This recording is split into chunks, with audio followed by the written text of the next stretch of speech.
Hi, my name is Blake Benson. I'm a student here at Jeff State. I'm also a firefighter paramedic with the city of Trussville and the city of McCalla. I've been doing that for a couple of years, and I love every second of it. Today, I just wanted to go over a little bit about why everybody should learn CPR. What I really want to hit is what CPR is and the benefits that everyone can reap from learning CPR. Oh, hey, sorry. So I wanted to go over what CPR means. What CPR stands for is cardiopulmonary resuscitation. Essentially what that means is somebody's heart has stopped beating, and what you are doing is you are manually, essentially doing the heart's job. What you're doing is you put your hands on their chest, kind of right here in the middle, and I'm pumping on their chest at a rate of about 100 to 120 beats per second. And what I'm doing is I'm perfusing the heart. I'm allowing blood to flow into their body. It's not to keep them alive. What it is to perfuse their vital organs enough to eventually get them revived, if that makes sense.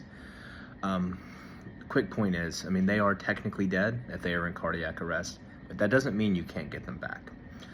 I also wanted to hit the differences between a cardiac arrest and a heart attack. I know a lot of people think they're the same thing. They sound similar, but there is a pretty big difference between the two.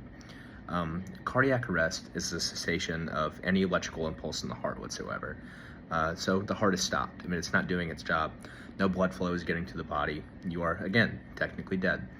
What a heart attack is essentially, it can be a blockage, it could be a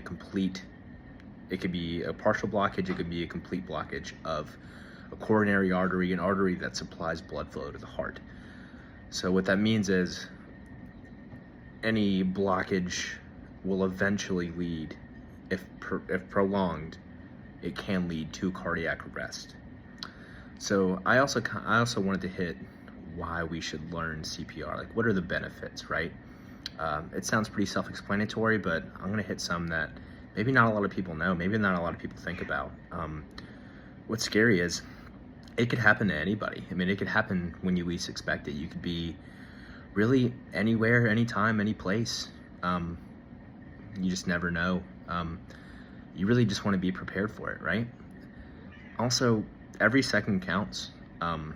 Again, you could be in Walmart, you could be in a hospital, you could be in downtown Birmingham, you could be in rural Missouri. It could take a lot of time for EMS to get there, that somebody that really knows what they're doing to get there. And you really just never know. You never know when it's going to happen. And that's scary. CPR also prevents brain death. Let's say that I do CPR and somebody, we're in a supermarket and somebody goes down. If I'm the first person there and I immediately recognize that they are pulseless and not breathing, if I start CPR on them, wait for the ambulance to get there, wait for the fire department to get there, they continue compressions, we get them in the hospital. Because we've started compressions early, what it does is it gives them a favorable outcome.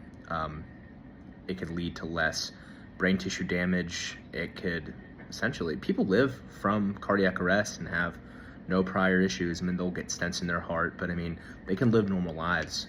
But that only really happens when there's early CPR involved. The longer somebody goes without CPR, the less favorable of an outcome, right?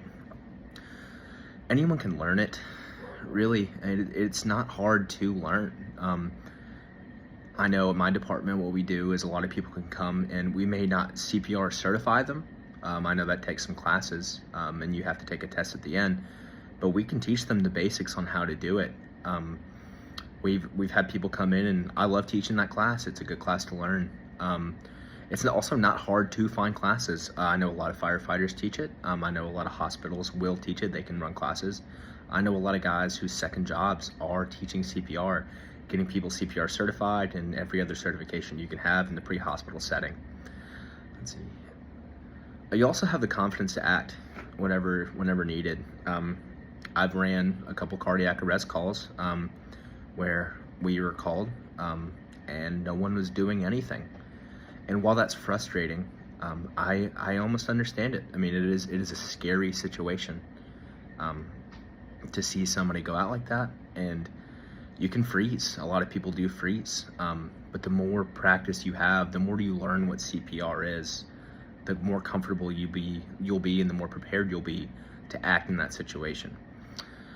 it's also no excuse not to learn. I mean, why not? You know, if you can make a difference in somebody's life or a family member's life, whoever it is, why not make a difference? You know? Also, 70% of cardiac arrests per the American Heart Association happen in the home. I can't imagine a worse situation than being with a loved one or a family member and they experience cardiac arrest. What do you do in that situation? That ties in a lot of that panic, that ties into all those other situations. I want to be as prepared as I possibly can for those situations. Why would you not want to be? So I think I've hit all the wickets that I need to hit. I think that I've done a good job convincing people why they should learn CPR, what the benefits are. I've been Blake Benson. Thank you guys very much for listening to me. You guys have a good day. Thank you so much.